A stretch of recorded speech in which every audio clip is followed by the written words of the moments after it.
The Jammu and Kashmir interlocutors report will be submitted this evening to Home Minister P. Chidambaram. CNN-IBN has accessed key details of that report. Amongst these points, it calls for review of the contentious Armed Forces Special Powers Act in the Valley, as well as a gradual withdrawal, we learn, of the Disturbed Areas Act from certain parts of the Kashmir Valley. It does stay away from the contentious issue of azadi or autonomy for the region. The interlocutors saying in that report the clock cannot be turned back. The report does touch upon human rights violations that have taken place, but talks also about cultural diversity, referring to the Jammu region as well as Ladakh, saying that that must be promoted, talking also the need to create economic opportunities in the region. Suhasini Heather joins us for more on this at noon. Suhasini, just to take us through some of the key points of what we're learning from this report, calling for a review of the AFSPA is something that that voices from the Valley have been pushing for quite some time.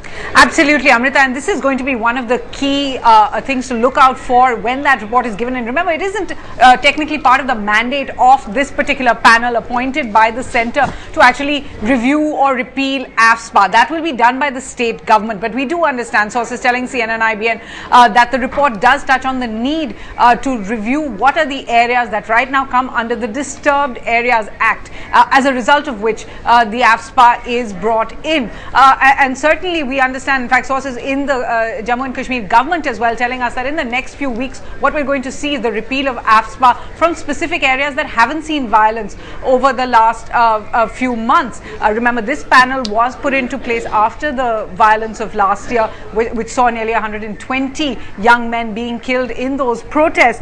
We understand also amongst the key details is this idea that there's no endorsement for any of the big ideas that have been put forward by the parties in Jammu and Kashmir. So there's no endorsement of the word autonomy. There's no endorsement of the PDP's idea of self-rule. The report making it very clear there's no turning back the clock. There's no going back to 1952. There's no going back to earlier eras where Jammu and Kashmir perhaps had even more autonomy. But what it does look at is within the constitutional framework just how much more regional diversity that can be in fact encouraged. Also key amongst the recommendations of this report is that we understand an entire chapter on how to build cross-border and cross-LOC relations, the softening of the borders that Prime Minister Manmohan Singh and President Pervez Musharraf had spoken about a few years ago. But the key issue that many will be looking to, Amrita, is the immediate relief that perhaps this report can recommend when it comes to the Armed Forces Special Powers Act. So that could be one positive step forward. Suhasini, there has been, or there was at least when this panel was set up, considerable skepticism even from the Valley.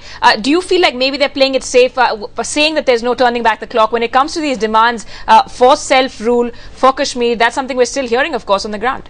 Well, certainly, rather than being a please-all report, it seems from the details we've seen, Amrita, that it's a report that's guaranteed to upset all and in that find some sort of a sense of balance.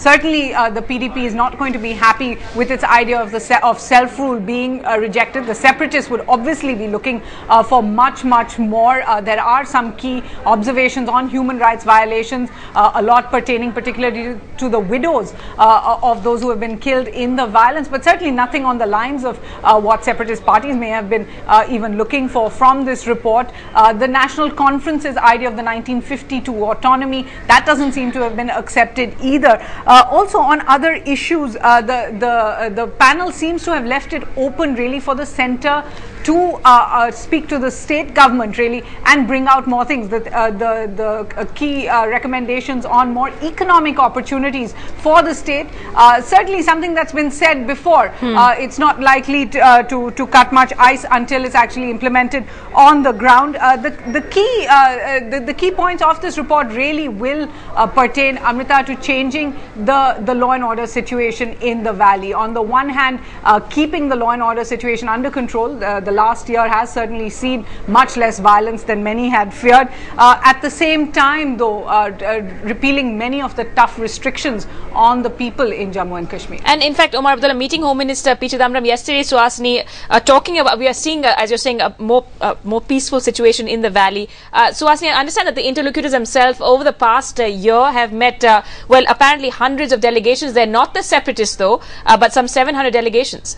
That's right, Amrita. The separatists have stayed away from this entire process. But we do understand that there have been unofficial, if you like, back-channel messages being passed even from the separatist camp. The important thing really has been that the panel has made the appearance of speaking to all. It's the state government, it's the opposition parties, it's the local groups, it's the trade unions. Also speaking very significantly to the armed forces, meeting with the 16th Corps commanders quite regularly as well, trying to keep everybody in the loop. That's certainly what the panel will hope to portray in this report, that they brought on board everyone's point of view, and that it can only go from here anywhere if each of those stakeholders are able to be part of the process going from here. Now, Chief Minister of Jammu and Kashmir, Omar Abdullah, has actually stayed in Delhi for this presentation of the report. We understand the National Conference will now call for an all-party meeting. In fact, the Jammu Kashmir government will call for an all-party meeting